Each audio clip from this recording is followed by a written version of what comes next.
어떻게 글을 이렇게 쓸 수 있지? 나만 몰랐어. 진짜 너무 재밌어요. 안녕하세요, 최희솔입니다. 오늘은 요즘 제가 읽은 그리고 읽는 책들을 소개하려고 해요. 요만큼 있습니다. 저는 책 여러 권을 동시에 읽는 스타일인데요. 요새 이제 손에 쥐고 있는 책이 많다 보니까 오랜만에 책 콘텐츠를 찍으면 좋을 것 같아서 카메라를 켰습니다. 차례차례 보여드릴게요. 첫 번째 책을 만나러 가봅시다. 첫 번째 책은 삶의 격입니다. 삶의 격은 제가 아주 좋아하는 언니한테 선물 받은 책이고요. 여기 있는 자기결정 그리고 리스본행 야간열차를 쓰신 페터 비에리님의 저서입니다. 페터 비에리도 에리 프롬처럼 저랑 가치관이 비슷한 분이신데요. 자기결정도 사랑의 기술급으로 인상 깊게 읽었어서 삶의 격을 선물 받았을 때 정말 기쁘더라고요. 부제가 존엄성을 지키며 살아가는 방법인데요. 나와 너의 존엄성을 지키며 품격 있게 사는 게 중요하지만 살다 보면 때때로 존엄성을 해치는 일들이 발생하잖아요. 삶의 격에서는 존엄성이란 무엇인지 살피고 존엄성을 지키는 방법들이 나와 있는데요. 제가 나다운 삶을 사는 게 중요하다고 여기는 이유가 저 자신이 저를 존중하지 못했을 때는 삶에서도 그렇고 관계에서도 그렇고 어려움이 많이 발생했는데 오히려 내가 나를 먼저 존중하니까 관계나 이제 주변 사람들이 저를 대하는 태도가 달라졌거든요. 그래서 이 삶을 살면서 나도 이제 나로서 존중받고 사랑받고 나 역시 상대방을 온전히 존중하고 사랑하고 그러려면 나를 알고 나답게 사는 게 중요하다는 생각이 들더라고요. 근데 이제 삶의 격에서도 존엄성을 크게 세 가지 차원에서 분석하는데요. 남이 나를 어떻게 대하는가? 나는 남을 어떻게 대하는가? 나는 나를 어떻게 대하는가? 이렇게 세 줄기로 나눠서 봐요. 그래서 제가 했던 생각과 결이 비슷하고 제 생각과 논지를 명확하게 만드는 책이라 재밌게 보고 있고요. 하루를 사는 태도를 만들어내는 아침에 주로 펼쳐보는 책입니다. 두 번째 책은 바로 텍사스 대학의 심리학 교수인 데이비드 버스의 욕망의 진화입니다. 욕망의 진화는 제가 예전부터 보고 싶었던 책인데 장바구니에 넣어놨다가 잊고 있었어요. 근데 최근에 교보문고에 갔다가 이제 매대에서 발견하고 다시 꽂혀서 사왔습니다. 그리고는 그저께 요만큼 읽었어요. 슝! 200페이지까지? 500페이지 정도 있는데 546페이지까지 있는데 제가 재밌어하는 주제라 책장은 술술 넘어갑니다. 진화인류학 좋아하거든요. 학생 때 진화인류학 수업도 들은 적이 있고 인류학을 흥미롭게 여기는데요. 저도 인간이고 이제 인간의 역사가 오래됐잖아요. 그러니까 나는 왜 이러는 거지? 를 탐구할 때 인류학을 살피면 힌트를 찾는 데 도움이 되더라고요. 욕망의 진화는 그 중에서도 욕망, 사랑과 결혼, 연애 이런 이성 혹은 이제 동성 간의 애정 행각의 기원에 대해 탐구한 책이고요. 사람뿐만 아니라 동물에 관한 연구 결과도 담겨 있는데요. 누군가는 거부감을 가질 수도 있는 책일 것 같아요. 하지만 저는 기원을 살피고 원인을 분석하고 이런 걸 좋아해서 아주 재밌게 읽고 있습니다. 비판적으로 읽어야 되는 부분은 비판적으로 읽고 거부감이 느껴지는 지점이 있으면 나는 왜 여기에서 불편함을 느끼는 거지? 생각하면서 내가 몰랐던 것들을 또 알아갈 수 있으니까요.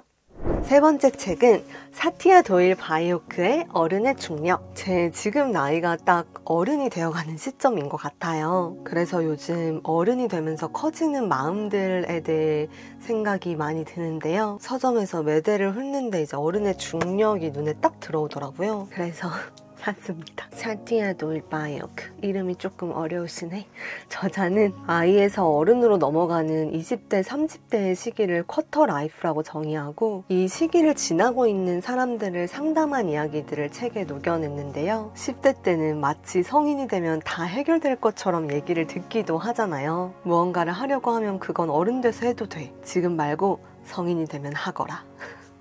이런 얘기를 듣곤 하죠. 그런데 그렇게 치열한 10대 시절을 보내고 나서 막상 어른이 되어도 성인이 됐다고 달라지는 건 없습니다. 내 힘으로 삶을 잘 다져나가야 하죠. 어른의 중력에는 20대 그리고 30대의 시기를 걷는 사람들의 다양한 고민과 이야기가 담겨 있습니다. 그래서 나랑 비슷한 고민을 하는 사람들의 이야기를 보며 위로도 받고 시야를 조금 더 넓혀서 생각해 볼 수 있어서 인상 깊게 읽고 있어요.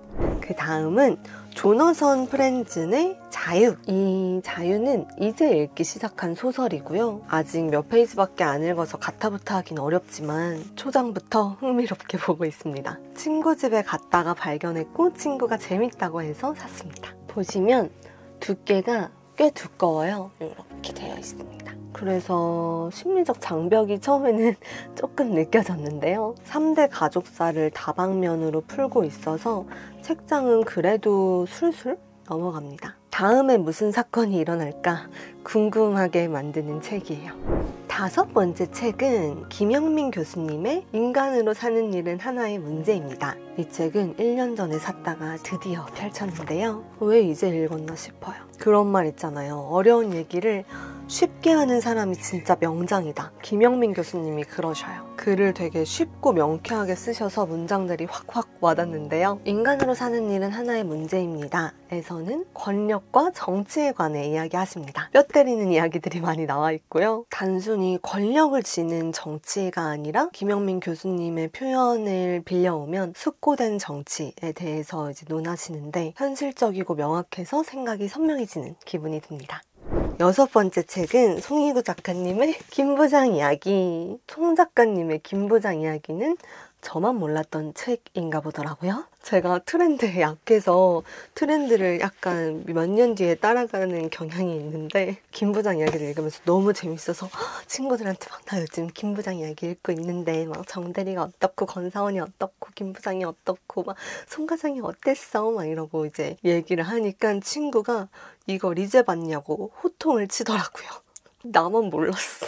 김부장 이야기는 그야말로 현실적이고 재밌습니다. 제가 회사에 다녀서 더 마음이 간 것 같아요. 요새 이제 회사의 의미, 나에게 일이란 무엇인가 뭐 이런 생각을 하고 있는데 회사와 일에 대해서 생각해 볼 수 있었고요. 대기업에 다니는 4명의 인물을 각각의 시선으로 조명한 책인데요. 1편이 김부장 이야기, 2편이 정대리 권사원 이야기, 3편이 아마 이제 작가님의 자전적인 이야기일 것으로 추측되는 아니라면 죄송합니다.